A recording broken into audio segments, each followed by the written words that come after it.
ನಮಸ್ತೆ. ಓಂ ಶ್ರೀ ವಿಘ್ನೇಶ್ವರಾಯ ನಮಃ. ಓಂ ನಮಃ ಶಿವಾಯ. ಪಾರ್ವತಿ ಪರಮೇಶ್ವರನ ಮಕ್ಕಳಾದ ವಿಘ್ನೇಶ್ವರ ಕುಮಾರಸ್ವಾಮಿ ಇವರ ವಾಹನಗಳ ಬಗ್ಗೆ ನಾವು ಮಾತಾಡೋಣ. ಅಂದರೆ ಪ್ರಾಣಿಗಳು ಅಂದರೆ ಪ್ರತಿಯೊಂದು ದೇವರಿಗೂ ಒಂದೊಂದು ವಾಹನ ಇದೆ. ಫಾರ್ ಎಕ್ಸಾಂಪಲ್ ವಿಷ್ಣುಮೂರ್ತಿ ಗರುಡ, ಆ ಥರ ಹನುಮಂತನಿಗೆ ಆಮೆ, ಈ ಥರ ಒಂದೊಂದು. ಅದೇ ಥರ ಶಿವನ ಕುಟುಂಬಕ್ಕೆ ಬಂದಾಗೆ ಶಿವನಿಗೆ ನಂದಿ ವಾಹನ ಶಿವಂದು.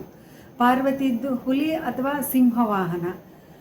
ನೆಕ್ಸ್ಟ್ ಕುಮಾರಸ್ವಾಮಿದು ನವಿಲು ವಾಹನ.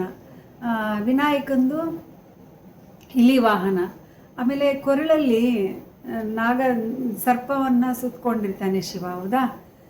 ಈ ಇವರು ವಾಹನಗಳು ಒಂದೊಂದು ಕ್ಯಾರೆಕ್ಟರ್ ಒಂದೊಂದು ಡಿಫ್ರೆಂಟ್ ಆಗಿದ್ದಾವೆ. ಯಾವ ಥರ ಅಂದರೆ ಹಾವಿಂದು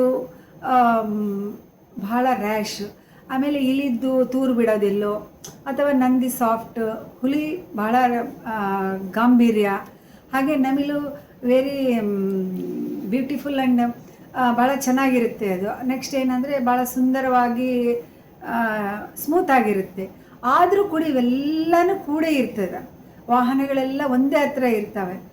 ಅಂದರೆ ಇದರ ಅರ್ಥ ಏನು ಅಂತ ಹೇಳಿದರೆ, ಇವನ್ ನಾವು ನಮ್ಮ ಮನೆಯಲ್ಲಿ ಕೂಡ ವಿಭಿನ್ನವಾದ ಕ್ಯಾರೆಕ್ಟರ್ ಜನ ಎಲ್ಲರೂ ಇರ್ತೀವಿ ಮನೆಯಲ್ಲಿ. ಒಬ್ಬೊಬ್ರದ್ದು ಒಂದೊಂದು ಕ್ಯಾರೆಕ್ಟರ್ ಇರುತ್ತಲ್ವ. ಹೀಗಾಗಿ ಈ ಕ್ಯಾರೆಕ್ಟರ್ ನಾವು ಅಡ್ಜಸ್ಟ್ ಮಾಡ್ಕೋಬೇಕು.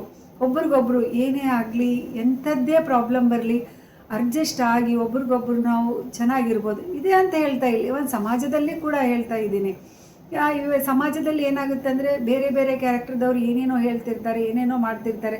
ನಾವು ರ್ಯಾಶ್ ಆಗಿ ಏನೋ ಮಾತಾಡಲಾರ್ದೇನೆ ಇವನ್ ಎಲ್ಲ ಗುಣಗಳಿಗೆ ನಾವು ಅಡ್ಜಸ್ಟ್ ಆಗಿದ್ದರೆ ಎಷ್ಟು ಚೆನ್ನಾಗಿರುತ್ತೆ ಅಲ್ವಾ ರೀ? ಮಾಡಿ ನೋಡ್ಬೋದಲ್ಲ ಆ ಥರ. Thank you so much.